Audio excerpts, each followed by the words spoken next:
We must pass. We must pass. We must pass. Pass excellently.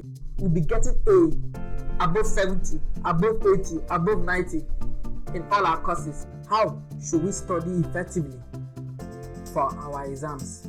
How? Hello guys, you're welcome to my channel.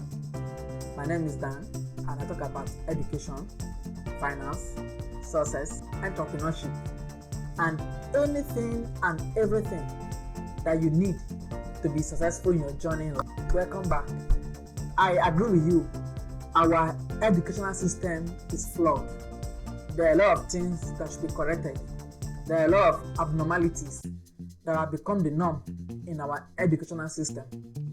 But believe it or not, exam is not going away from the school system in the near future. So the best thing we can do is to prepare ourselves for how to pass our examination, whether it's GCSE, A levels, graduate exam, postgraduate exam, ACCA, all kinds and any kind of examination that you have.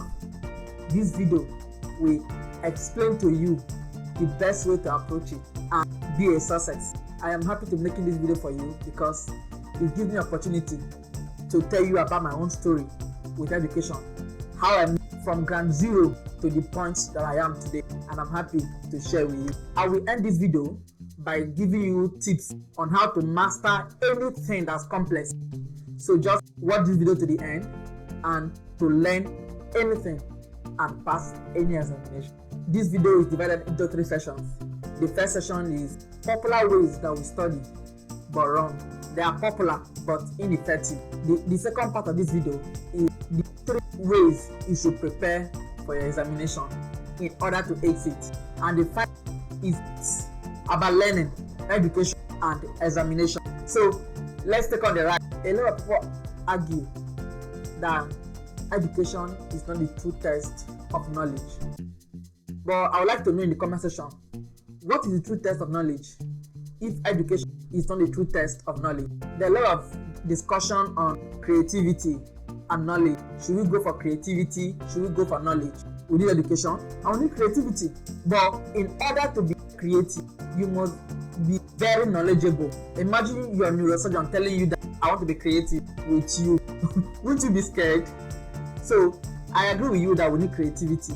We need other things to succeed in life. But let's give ourselves the foundation of knowledge in order to be creative with this knowledge. You are likely to be more creative when you are more knowledgeable.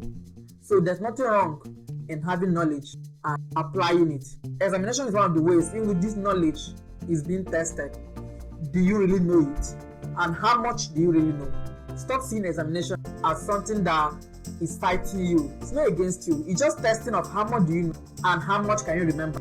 If you can see it as a way of testing how much I know, how much I remember in this course, you are more likely to perform very well.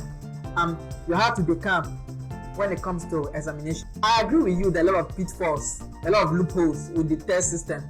That test is not the best way to know if I have knowledge of a course. But for now, let's go with what we have. You will write test, you will write examination. When you become the Minister of Education, you can change it. I'll be so happy. But for now, let's go with what we have and make the best use out of it. But said, one cannot apply what one knows in a particular manner if one does not know anything to apply. So for you to be creative, for you to apply it, it is good to have knowledge first. And education tests this knowledge. You need to acquire skills, knowledge, and concepts in order to transform it or reform it and apply it in any area that you so desire. So we know that one of the laws of learning requires memory. It requires you to be able to have a perception, be able to encode it, and be able to retrieve it. Secondly, learning is an acquired skill. Cognitive and educational psychologists have been so concerned on how the brain acquires knowledge and how we can learn as students in order to pass our exam excellently. John Dolowski et al. Did an experiment where they took 10 techniques that are very popular among students in order to assess what is the usefulness of this method in preparing for examination. One of the things that I love about this experiment is that they made some variabilities, like age, ability, and level of prior knowledge, which means that you won't say, hey, this applies to people in the graduate study, it does not apply to undergraduate. Or you won't say, my exam is GCSE, it's not ACCA, so I cannot apply it. No, they change variability and the same rule works. So today we are diagnosing those rules, breaking it to you and explaining it excellently. In fact, they went from mathematics to psychology to physics to chemistry, geography, geology, human nutrition, social sciences, in order to be sure that it can be applied to your exam. Yes, your own exam. They gave the feedback of the 10 parameters after an extensive study, even building on previous study that was done by earlier scientists. You can see that the most popular method of highlighting, rereading, and even mass practice have low usefulness, which means even though they are popular, we use them. They are not effective to prepare for an examination. And you discover that the high utility is the practice testing and distributed practice. And you can also confirm that elaboration, interrogation, and self-explanation are not as bad as we think. So we are starting with the ineffective but popular method. They are popular. We know of highlighting, rereading, and even the popular cramming, which is an example of mass practice. As popular as they are ineffective in preparing for examination. So why are they ineffective? We prefer to go and reread the material in order to pass an examination. I used to do it, but scientists have proven that it's an ineffective method to pass an examination. Rereading gives us a feeling of fluency, but feeling of fluency is not the same thing as mastery. We end up wasting our time by using the rereading method. What actually is the problem with rereading, and why is it so used among students? A lot of textbooks even encourage us to reread our material, but that's not the way the brain works. There are three particular problems with reading. It's time consuming. We read again, we read again, until we feel that we have enough fluency of mastery. But despite reading and reading it again, it does not get stored in our brain. It does not result in durable memory. It often involves a kind of unintentional self-deception. As you are feeling you are more familiar with the material. Oh, I know what's in the material, but yet on the day of the examination, it seems you are being scammed by your own brain. We spend a lot of time rereading it in order to get used to it. As much as we reread, scientists say it's not effective for examination. The hours immersed rereading can seem like due diligence, but the amount of study time is no measure of mastery. Even a study that was carried out by the University of Michigan observed that the grade you obtain in an examination is not proportionate to the amount of time you spent in studying the course. So, by spending more time on studying may not give you the best result, but it's by following the best technique to study that you obtain the best result. Rereading is time consuming, is not durable in the memory, does not result in durable memory, and it's often a kind of self-deception where it gives you a familiarity with the material. You don't still have a mastery of the content. The second one is mass practice. Mass practice involves repeated study of a concept back to back. You pick your material and you study it. After studying it, you carry it again. It's almost as if you are forcing it into your brain. You read it again. A very popular example is Cramming, where as students, we read something, we read it again, we read it again, we read it again, believing that by multiple study of it, it will automatically be burned into our memory.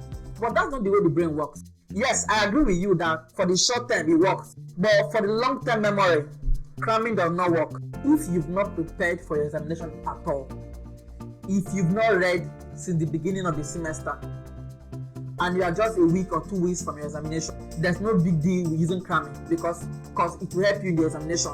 But if you are starting from the semester, that's why I did this video at the beginning of September, so that as school is getting back, you are starting with effective method. Cramming will not work. Most schools, you start at the end of September and it will take like 3 months. By December or January, you'll be writing your examination. So cramming will not sustain you for that long because cramming works for the short term, not in the long term. and our examinations for a semester are often in the long term. We need something in the long-term memory, not something in the short-term memory. We are used to practice. Practice makes perfect.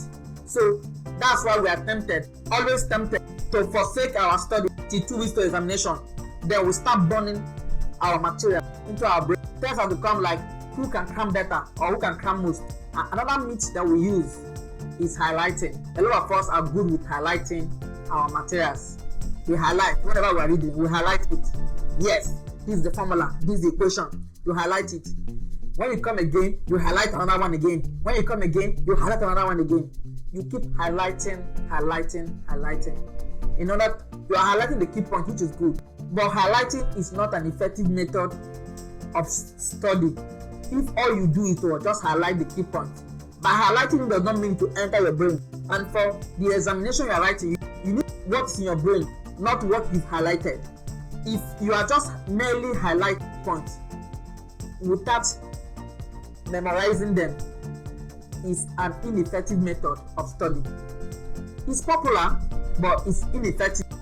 Yes, I do highlight too, but I do it for novels, for books that I'm not preparing examination on. This second session is about the 3 effective techniques to prepare for your examination.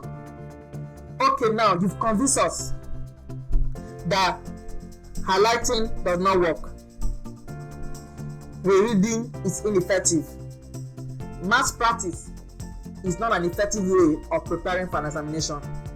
So, what is the effective method or methods to prepare for examination, which is the title of this video?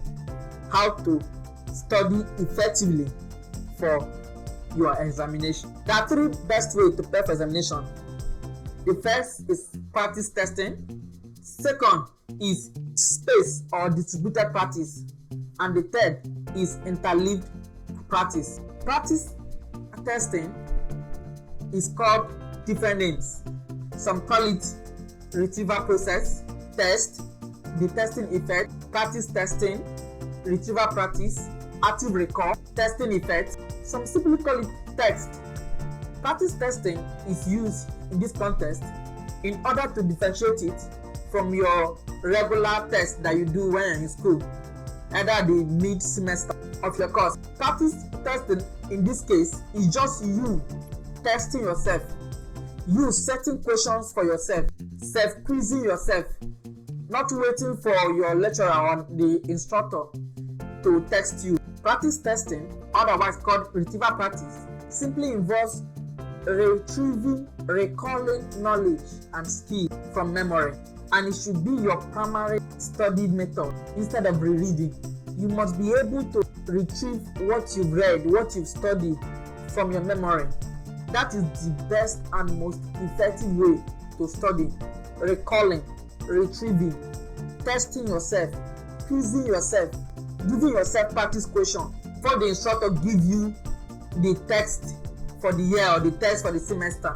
A lot of us are used to reading textbooks or notebooks, and there are always questions at the back of the textbook. When you are done with your study, don't just run away. I have read, I've studied. No, take the pain and go through the questions at the end of the test that you've studied. If it's a notebook and there are no questions at the end, look for textbook that asks questions on what you've studied, or even better, set questions for yourself based on what you've studied. If you studied what is photosynthesis, for example, don't just memorize photosynthesis or read through it. Try and close your notes and ask yourself, what is photosynthesis? And do your best to recall it actively from your memory. If you cannot recall it at the first time, there's no crime in going back to your notes to correct where you made mistakes. Intentionally close your note and recall what you studied. Some are good with writing it down instead of saying it with their mouth. Any method you choose to follow, whether saying it out loud, saying it quietly to yourself, or even writing it down, make sure you are recalling it from your memory. That is active recall. Practice testing. Ask yourself questions on what you've studied. There are different examples that you can use. In your physics, what is motion? How does motion apply and when does it not apply? Whenever you read and prepare for your exam, don't just read and cover your notes.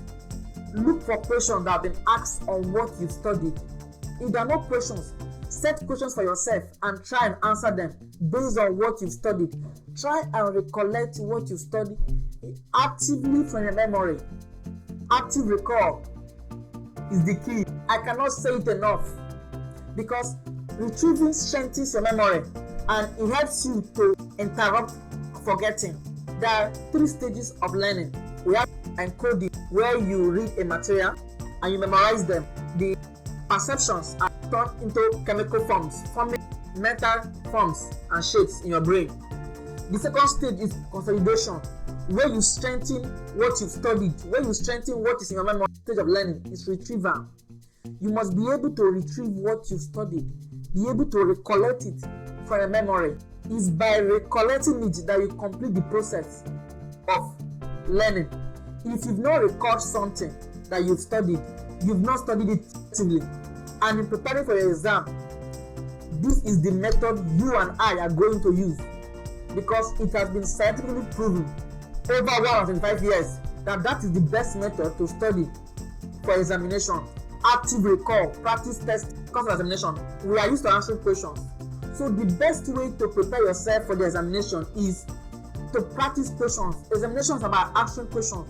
So it will help you and I to have practiced those questions beforehand. In fact, one of the best methods I use to prepare for my exams is to use past or previous question papers, especially when the course is taken by the same lecturer.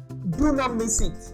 Do not miss past question paper, especially when the course is retaken by the same lecturer. From the beginning of the semester, I look for past questions for the previous 3 years and see how the lecturer has asked questions in order to prepare effectively for my exams. I started from the beginning of the semester, not 2 weeks to the exam. At the beginning of the semester, this is September, preparing effectively, studying effectively for my examinations, so that towards the end of the semester, all I'm doing is revision, because I have mastered on how to ask questions and answer questions by recalling it from my memory. Remember, when you are answering the question, try your best to recall it from your memory. If you write it down, be sure that it is still in your brain. If you forget everything I said in this video, please do not forget active recall. Retrieval practice, recalling things from a memory, is the proof that is actually in your brain, which will help you in the examination. 2 points I will explain are based on this point, which is active recall. I know for most of us as students, to memorize a concept is always like a struggle. You mean I have to memorize this? I have to memorize my notes? We don't want to memorize. Can't I be creative? You can, and you should be creative, but creativity is better when you have knowledge. The more knowledge you have, the more creative. Knowledge does not hinder creativity, it boosts creativity. So have the knowledge first. Be able to memorize concepts, facts, figures. Take a doctor for an example. The process of memorizing involves where you memorize the neural systems, the different systems, organs of the body, and how they operate. I think that have been studied over the years. There's no need of coming to do try and error with them. They are facts. Best way is to memorize those facts and pass your examination. As you grow in your career, you can be more creative because you have in-depth knowledge what works and what does not work. Please, guys, memorization is the way. I know we don't like it, issue with it. I know that sometimes we don't see the benefit. But if you want to do well in your exam, which is my focus, memorization is the way. Be able to memorize it and actively recall it from your memory. For you to master a field, you must have knowledge of that field. You must have memory of that field. And the best way to have memory is to actively memorize it, take it in, encode it, consolidate it, and retrieve it. By having adequate knowledge, you can be more creative with your examinations. You know what works and what does not work. I know it's difficult at times. Embrace difficulty. There's nothing wrong with difficulty in studying. Each of us passed through it, and we are glad that we did. It strengthens our brain. We think that when it's simple, when it's simple to study, it means you've learned it. No, the brain is better strengthened when the learning is difficult. Wow, That's the bomb. That the brain is strengthened when the learning phase is difficult. So embrace the difficulty that comes with memorization, with recalling. Embrace it. The graph you are seeing is a graph of practice tests versus study versus no practice. In the graph was an experiment that was performed by McDaniel in 2012, and it involved undergraduate tests and examinations. People that choose not to study, people that choose to restudy, and people that choose to practice tests with their study. You can see any time and any day, people that choose to test themselves after each study always perform better than people that choose to restudy it again. The popular test and examination that we do was started just to test how much we know, not as a dreadful dipstick exam that it is these days. It was just to test how much do you know. And testing is a tool for learning, and it helps in durable retention. The more effortful retrieval it is to recollect things from your brain, the better. The second method is distributed practice. Distributed practice is similar to practice test. Distributed practice involves doing this active recall, practice testing over and over again. You distribute it over time. When I was in school, I studied each of my courses must be studied, each of my subjects. Is it chemistry? Every week I study the chemistry until I write the examination. Is it physics? Every week I study physics until I write the examination. Distributing your practice. When you want to practice again, try and recollect those facts from your memory and see how well you are doing. If you are making mistakes, there's no crime in making mistakes.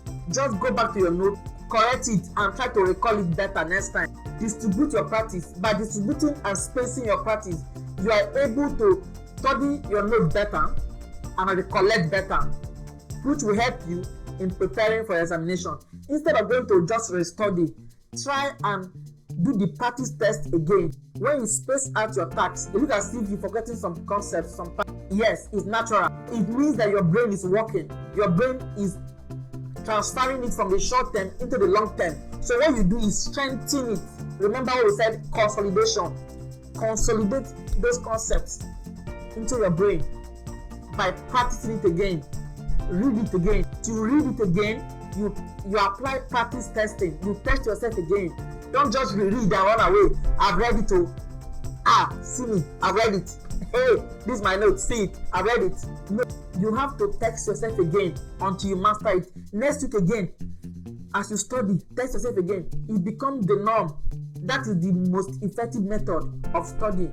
Practice testing that's distributed from week to week, from day to day, from year to year, depending on how much you want to remember it for. If you want to learn, you must retrieve. It's a law, what you've learned. That's the proof that you've learned. So examination is just to see how much you've learned. In other words, how much can you retrieve and apply what you've learned. Examination is simple. It's sweet to write the examination. Repeated recall help to consolidate concepts and facts into your brain. It makes it a cohesive representation in the brain, which strengthens and multiplies the neural routes by which the knowledge can later be retrieved. By going over it again and again, it strengthens your brain. Students who read a text and are able to recollect it always perform better than students who just read and read again. So when you read, try and recollect. Next time you read again on that same topic, try and recollect what you read before. If you start building it up over and over again, you start building it up. How much should I space my study? A lot of students ask, okay, how should I space it? It's as simple as how much do I want to remember? For how long do I want to remember it for? If you want to remember something for a year, the spacing is different from when you want to remember it for 3 months. For your examination, which I guess in most schools, your semester is about 3 to 4 months. The best way that I approach the examination is by repeating it weekly until I have mastered the concept. When I'm very sure that it's in my brain, I can extend it to 2 weeks. But in the first stage, I repeat it weekly in order to master it. How much you want to remember it is a function of how you should space it. Of course, the more time you want to remember it, the more you should space it to remember better. In fact, the more the practice test, the higher your performance. The more the dosage, of the practice test, the higher your performance. So do not just do a practice test. Improve on the practice test, because as you're improving on the practice test by dosage and by repetition, you improve your scores and your grades. Space practice is more effective than mass practice, because space practice works for short term and long term, and mass practice only works for the short term. Examination is not where we take unnecessary risk. The next, which is the last stage, is interleaved practice. We are used to the concept of single-minded study, where if you want to learn a concept, for example, the volume of a shape in mathematics, we are used to the volume of a cube. You learn everything about cube. When you are done and tired of cube, you move to cubeboard. You study anything you can get on cubeboard. And when you are done with cubeboard and have exhausted it, you move to cylinder. No, we are used to this concept of when you are done with one thing and you are exhausted before moving to the next option. But psychologists and scientists are telling us it's not the best way to learn. The best way to learn is to miss your practice, miss your studies, which is what is called interleaved practice. For example, if you're in physics and you're studying energy, motion, velocity, the ideal thing we do is to exhaust one option before moving to the next option. Psychologists have told us now that it's not the best way to study. The best way to study is to miss your practice. You interleave your practice, you alternate. Assuming you're a high school student that have to study mathematics, chemistry, physics, biology. You do not wait to exhaust your biology notes before you move to physics. Then you exhaust the physics note before you move to chemistry. No. The ideal thing we advise to do is study your physics well to an extent, then you move to chemistry to an extent, then you move to biology to an extent, then you move to your next course. You continue in that order and you come back to physics again and continue. So you try and mix your practice. You are mixing the practice instead of just going in a narrow, single-minded way. You broaden your scope. The brain works better when knowledge is broad or wide. You are strengthening the pathways of knowledge by mixing your practice. I know it makes you feel as if you are slow, but that slowness that you feel by missing your practice is actually strengthening your brain. The way we learn is counterintuitive. We think when we are slow, we are not learning. You are going to discover that you are learning actually, because the brain is strengthened when the process is difficult and slow, not when it's rapid, contrary to popular and conventional wisdom. As a student in high school, you can apply it by, on Monday, I will study physics.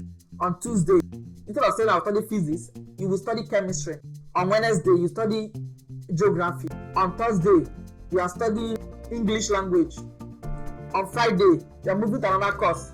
So you're able to mix your practice over the week. Not this week is all physics. And when I'm done with physics this week, I will enter chemistry. No, the way you can apply it is on a daily basis. Study a course now, physics very well, then you move to chemistry, you move to biology over the week, so that you can be able to cover all your courses within a week and repeat them again. Remember distributed practice. You come back again next week to repeat the cycle by practice testing yourself. We've learned the way that works, the effective way to pass our examination. Practice testing, distributed practice, and interleaved practice. I study weekly as a student, even 2 days and Sunday. Also, I use past question papers very well. Most lecturers repeat past questions. During the semester, I've already looked for the previous question papers and started studying them. I like using 3 years past question paper, so it helps me to predict next question. And yes, it worked because I was able to make a first class honor. Even in my final year, I finished with a 6.9 out of a 7.0. And it's not that I am very intelligent, it's because I have effective study method that I apply. And I trust as you apply it, tell me how you are succeeding with this method in the comment section. I'm so excited that you are watching this video. Please feel free to like, share, and subscribe.